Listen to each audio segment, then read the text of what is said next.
Harihara Veeramallu cinema ఎలా ఉందంటే పవన్ కళ్యాణ్ గారి ఫ్యాన్స్కి మాత్రం పర్లేదులే ఏదో ఉందనిపిస్తుంది. మిగిలిన అందరికీ రాడ్ టార్చర్ అనమాట.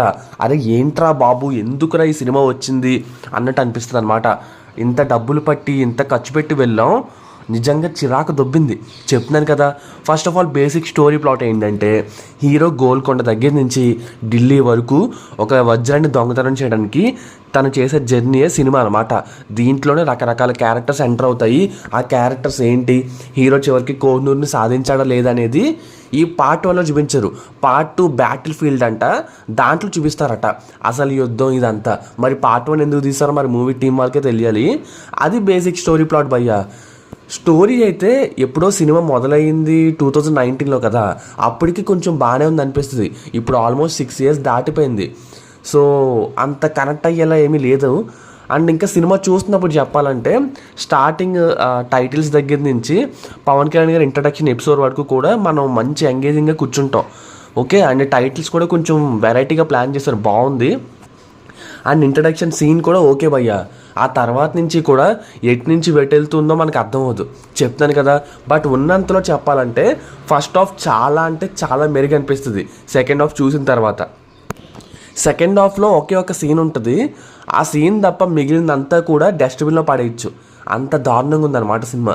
చెప్తాను కదా, గ్రాఫిక్స్ బాగాలేదు అని అంటారు కానీ అందరూ అసలు సినిమా సెకండ్ హాఫ్లో కంటెంటే లేదు.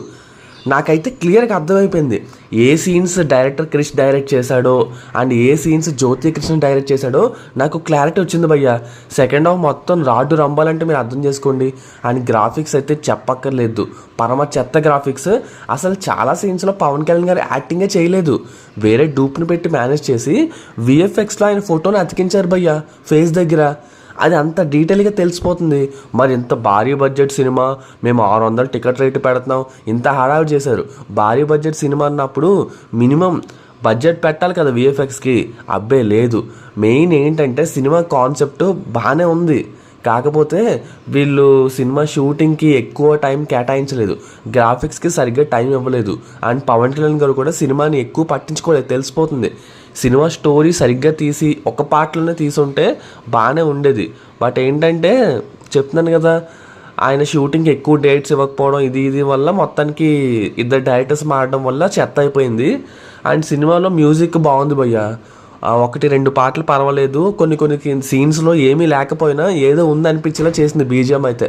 చెప్తాను కదా, కీరవాణి గారు అయితే మంచి ఎఫర్ట్సే పెట్టారు, కాకపోతే స్క్రీన్ మీద విజువల్సే మొత్తం పోయింది. ఓకే, ఇంకా దాని తర్వాత పవన్ కళ్యాణ్ గారు స్టార్టింగ్ కొన్ని సీన్స్ బాగుంటాయి, ఇంకా ఆ తర్వాత ఏమీ లేదు సినిమా. చెప్తాను కదా, ఇంత భారీ టికెట్ రేట్లతో థియేటర్ ఖచ్చితంగా వెళ్ళి చూడాల్సిన సినిమా అయితే కాదు. మీరు పిఎస్పీకి అభిమానం అయితే ఆయన కోసం, ఆయన మీద అభిమానంతో ఒకసారి చూడొచ్చు. మిగిలిన న్యూట్రల్ ఆడియన్స్ అందరికీ కూడా టార్చర్ సినిమా అనమాట. అజ్ఞాతవాసి కంటే కూడా మించి మీరు అర్థం చేసుకోండి. ఇంకా సినిమాకి నా రేటింగ్ వచ్చేసి 1 మాత్రమే ఉంటాను. ఇక బాయ్.